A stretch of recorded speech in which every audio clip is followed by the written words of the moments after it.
ဖြစ်တယ်ဆိုအချိန်တွေဆွဲနေပါနဲ့ကွာပဲထိရင်ဖို့ကြာရင်လေပေမှာပဲကွာရေးထားတဲ့ကြပြစာအုပ်တော့ပြေရှင်းသွားတာတွေ့ထားတဲ့ကဘာငယ်လေးဟာအိုးဒါနာလို့လား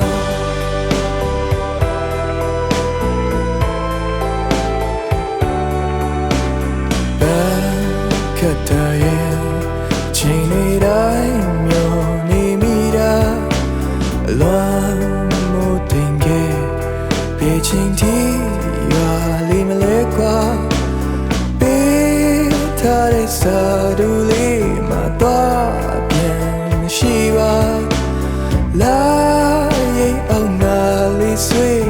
မင်းပြန်ချစ်ပါမလား